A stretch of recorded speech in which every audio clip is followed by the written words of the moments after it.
When I was a kid, I used to love watching Saturday morning cartoons. I lived for them. When a few original Nicktoons started appearing, I quickly fell in love with them and decided that someday I wanted to work for Nickelodeon. In early 2002, I got my wish.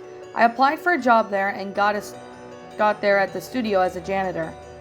Okay, so it's not quite what I wanted, but I planned to get more involved in the job later.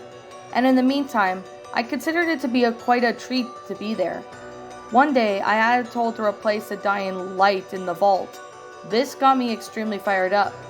I would finally get a sneak peek at all those unaired shows. As it turns out, the vault was a little more than a room with some shelves, more like a walk-in closet. The shelves had rows of film reels, labeled names for various shows and movies, for whatever reason, were never aired.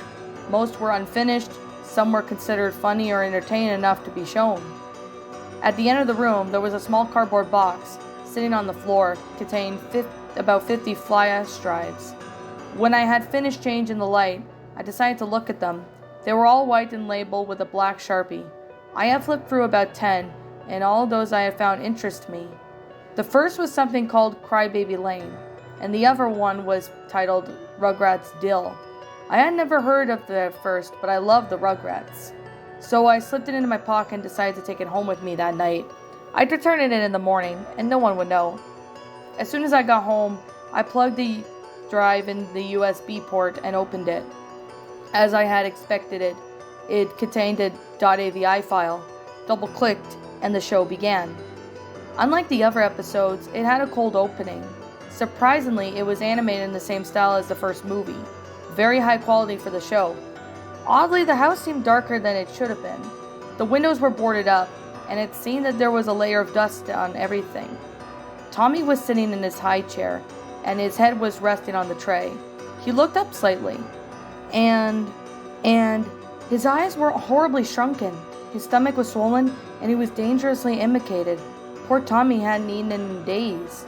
Just when I thought things couldn't get any worse, the scene then switched to a living room. There was a weird-looking image display before the hitch, but which I had print screened, and it attached to the top. Dee Dee was sitting on a rocking chair, cradling a bundle. She seemed to be singing a soft lullaby between sobs. The camera turned to reveal what she was holding, a shriveled-up harlequin fetus, with a white crust around its mouth.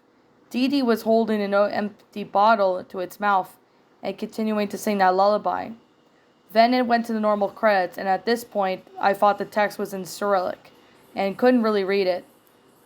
The song was also slowed down a bit. The next day, I took the thing back and never brought up to any of the staff. However, after work, one of them approached me, and he never explained to me how I had taken the drive or he knew about it, but it was obvious that he did.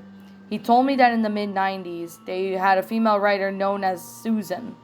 She had written a few decent scripts, although most of them were put away for later, in favor of the other scripts. She had a very young son that she had taken a leave for a second pregnancy.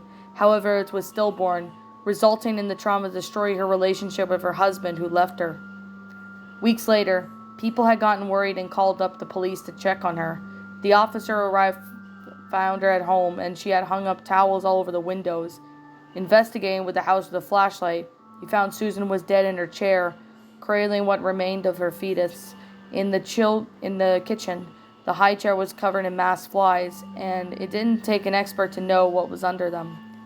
According to my new friend, the episode I saw was the last one she had written before her leave.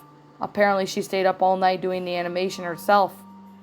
I continued to work there for several years until some new opportunities came along, but until my last day on the job, I never went in the vault again.